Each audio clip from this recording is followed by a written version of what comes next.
Shalom, shalom, meus amados, tudo bem com vocês? Eu espero que sim. Hoje eu tô aqui para gravar mais um vídeo para o nosso grupo de leitura e meditação da Bíblia, o Techuvá. E antes disso eu quero me apresentar, eu me chamo Sara, eu faço parte da Tropa de Elite de Jesus e nós temos esse grupo de leitura e meditação das Escrituras, o Techuvá. Nele nós postamos reflexões, nós postamos vídeos como esse aqui.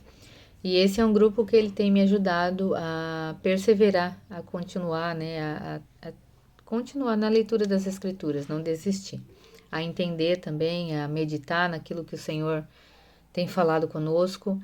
Então, tem sido um tempo maravilhoso. Se você quiser fazer parte também, manda uma mensagem, que vai ser um prazer tê-lo conosco. Amém? Então, vamos lá. Antes de começar a falar, eu quero orar com vocês. Vem orar comigo. Pai de amor e de bondade, eu te agradeço pela oportunidade, Senhor, de lermos as Escrituras, de podermos, Senhor, falar sobre Ti na internet, de fazermos vídeos, áudio, reflexões, Pai. Obrigada por isso. Obrigada por essa oportunidade de conhecer um pouquinho mais do Teu caráter através das Escrituras, Pai. Por favor, Senhor, abra o meu entendimento e abra o entendimento de todas as pessoas que estão vendo esse vídeo, para que a gente não fique com um conhecimento ou com uma revelação somente no raso, Senhor, que a gente realmente se aprofunde naquilo, que nós realmente tenhamos um tempo contigo, com o Espírito Santo, para que essa palavra, os versículos, esse capítulo que nós leremos hoje, para que ele realmente entre em nosso coração, que nosso coração seja um solo fértil e que dê muitos frutos e frutos para a eternidade. Amém? E amém. Então, meus amores, vamos lá. O que nós estamos lendo hoje é o Evangelho de Jesus, segundo Mateus. O capítulo é o 18. E a versão que eu tô lendo, a versão da minha Bíblia que eu tô lendo, é a versão NVT, a nova versão transformadora. E na minha tradução traz o seguinte: o maior no reino, é o capítulo 18, né? E eu quero começar ali no versículo 2, que os discípulos perguntaram ali a Jesus, né? Quem é o maior no reino dos céus? E no 2 Jesus responde, ele fala assim: Então Jesus chamou uma criança pequena e a colocou no meio deles. No 3. Em seguida disse: Eu lhes digo a verdade. A menos que vocês se convertam e se tornem como crianças, jamais entrarão no reino dos céus. 4. Quem se torna humilde, como esta criança, é o maior no reino dos céus. Então, Jesus trata aqui de algo muito importante e muito profundo. Nós nos tornarmos como criança é ser sem maldade, é perdoar rapidamente e logo colocar a pessoa que nos feriu no mesmo lugar que ela estava antes em nosso coração. Confiar em Deus, confiar a minha vida em Deus, né, sem dúvida alguma do cuidado dele. E tantos ensinos que uma criança ela nos passa, ela pode nos passar, né? Então aqui o Senhor estava tratando disso, para nós sermos como criança, não sermos criança, porque a própria Escritura diz para que a gente não permaneça como a gente está, né? Que a gente cresça, que a gente cresça em relacionamento com o Senhor, que nós sejamos maduros, né? Então, que a gente tenha esse entendimento, a gente não confunda, né? Nos tornarmos como criança ou sermos uma criança, né? Amém? Então vamos lá. Depois lá no o 4 ainda, falando sobre humildade. Lá nas escrituras também dizem que Deus resiste aos orgulhosos. Então que a gente tenha esse entendimento de humildade. A gente precisa, né, se não uma falsa humildade, mas que realmente seja uma humildade de coração. E às vezes isso é um pouco difícil, então a gente precisa pedir ajuda, né? Peça, Espírito Santo, me ajuda a ser humilde. Me ajuda a e não tenha medo, não tema em pedir isso, porque ele sim ajuda e nós precisamos sermos humildes, amém? Para que o Senhor não resista a nós, né? Então vamos lá. Depois fala sobre advertência para não causar pecado. E ali no versículo 6 vai falar assim, ó: Mas se alguém fizer cair em pecado um destes pequeninos, que em mim confiam, teria sido melhor ter amarrado uma grande pedra de moinho ao pescoço e se afogado nas profundezas do mar. Então, que sério isso, né? E que forte, porque que a gente esteja testemunhando Jesus, né? A favor de Jesus com a nossa vida, com as nossas atitudes.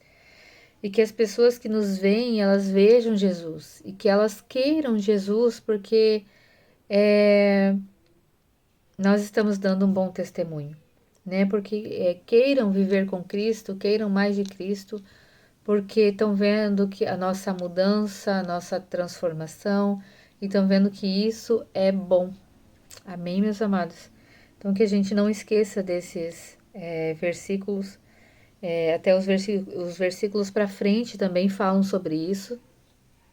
E que nós não sejamos, como já foi tratado aqui, né? Que nós não sejamos pedra de tropeço para ninguém. Amém?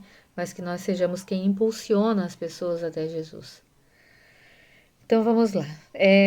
Do 7 ao 9, ele vai falar ali para termos pecado, né, com o que faz pecar. E esse versículo, essa passagem, ela me lembrou de 1 Pedro 3, versículo 11, que ele fala assim, ó: Afastem-se de todo tipo de mal. Então é um dever meu, um dever seu, nos afastarmos daquilo que nos faz pecar. Então, se nós sabemos que nós temos algum tipo de fraqueza ainda para algo, então se afaste daquilo ali, até você ficar forte o suficiente, né? Peça ajuda ao Senhor para isso. E ali, depois, né, desse ensino do que faz, sobre o que nos faz pecar, para nós nos afastarmos do mal, né? No versículo 10 ele vai falar assim: Tomem cuidado para não desprezar nenhum destes pequeninos. Então, tomem cuidado para não se achar melhor do que ninguém. Tomem cuidado para não desprezar ninguém, para não afastar ninguém. Não se achem, não sejam soberbos, não sejam orgulhosos, não se achem melhores do que ninguém. Porque o próprio Senhor, que é o Deus Todo-Poderoso, ele se despiu da sua glória e desceu aqui para nos encontrar, para nos salvar. Amém? Então, que nós tenhamos essa humildade, isso no nosso coração, que a gente não rejeite ninguém que o Senhor encaminhar até nós, né? Em nome de Jesus. E lá no 11 ele vai falar assim, ó: E o Filho do Homem veio para salvar os que estão perdidos. E glória a Deus por isso. Porque o Senhor veio para me encontrar. Porque eu estava perdida e ele me encontrou. Amém. Glória a Deus, né? E depois ali para frente ele vai falar sobre a parábola da ovelha perdida, que já é uma parábola bem conhecida, tem música sobre isso, tem, né, muitas informações sobre isso. Aquela parábola, né, para quem ainda não sabe, aquela é uma parábola que fala: um homem tinha 100 ovelhas e uma se perdeu. Então ele deixa as 99 e ele vai em busca dessa uma ovelha perdida. E o Senhor me fez refletir sobre isso. Será que você, né, eu e você, será que nós já nos identificamos que nós nós fomos essa ovelha perdida? Às vezes eu entendo que é necessário fazer as perguntas óbvias. E cada vez mais, né, quanto eu vou vendo as coisas acontecerem, quando né, o tempo vai passando, eu vou entendendo que as perguntas óbvias elas são necessárias e é preciso fazê-las. Então, faça essa pergunta para você hoje. Se você já se identificou como essa ovelha perdida ou se você ainda está achando que você não precisa ser encontrada pelo Senhor, né? Amém?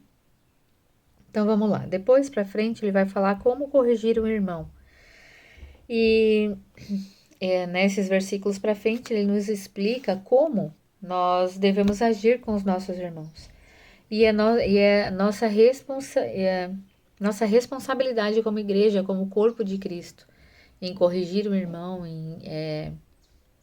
em avisá-lo, né, em chamá-lo para perto e não mandá-lo para longe, né? Então, é muito importante esses versículos aqui e parece que às vezes a gente nunca leu ou esquece deles, né? Então, depois ele vai falar assim, ó, a parábola sobre a importância do perdão. E aqui nessa parábola eu quero ler com vocês o versículo 21 e o 22, que ele vai falar assim, ó.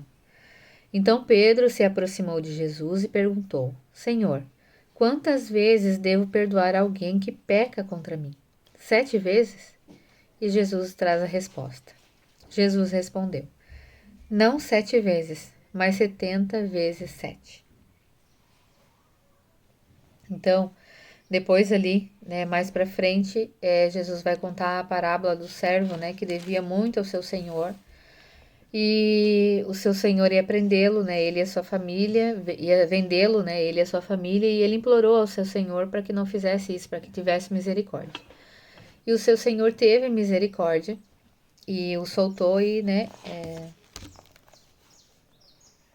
quando o servo teve a oportunidade de ter misericórdia também por outra pessoa, ele foi lá e prendeu essa pessoa e até que essa pessoa pudesse pagá-lo, né? Então ele não teve misericórdia, assim como o seu Senhor teve misericórdia dele. Então, esse servo que não teve misericórdia, né, do outro, somos nós. Recorrentemente nós somos assim, nós queremos a misericórdia, queremos que o Senhor tenha misericórdia de nós, queremos que as pessoas tenham misericórdia de nós, mas nós não temos misericórdia de ninguém. Então, que em nome de Jesus a gente possa olhar para essa parábola de uma forma diferente hoje, né? Se arrepender, pedir perdão ao Senhor por tantas vezes sermos tão inflexíveis, por não sermos misericordiosos assim como Ele é conosco todos os dias. Porque as Escrituras falam que o Senhor ele renova todas as manhãs a misericórdia dele sobre nós.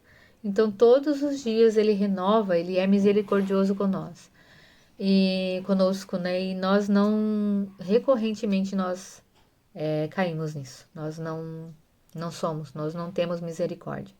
Então, que o Senhor ele nos ajude a, a, a nos vermos, que ele, né, traga arrependimento ao nosso coração, que a gente tenha um conserto com ele, amém? Eu quero ler com vocês do 33 ao 35, que ele vai falar assim, ó, um aviso, né, sobre isso. Acaso não devia ter misericórdia de seu companheiro, como tive misericórdia de você? É o próprio Senhor falando conosco. E irado, o Senhor mandou o homem à prisão para ser torturado, até que ele lhe pagasse toda a dívida. E no 35. Assim também meu Pai Celestial fará com vocês, caso se recusem a perdoar de coração a seus irmãos. Então, meus amados, que em nome de Jesus, eu me coloco também nessa oração para que nós possamos perdoar e ter misericórdia dos nossos irmãos, assim como o Senhor deseja que tenhamos. Que em nome de Jesus nós não sejamos lançados, a gente não venha a ter uma recompensa, ter uma consequência devido à nossa falta de perdão e devido à nossa falta de misericórdia. Amém? Então, meus amados, estes foram os meus comentários. Eu espero que eu tenha ajudado vocês na leitura. É um capítulo importantíssimo, com muitas chaves do Senhor para a nossa vida. Que vocês peguem aí todas as chaves e que a gente consiga praticar todas elas. Amém? Um beijo e até o próximo. Tchau!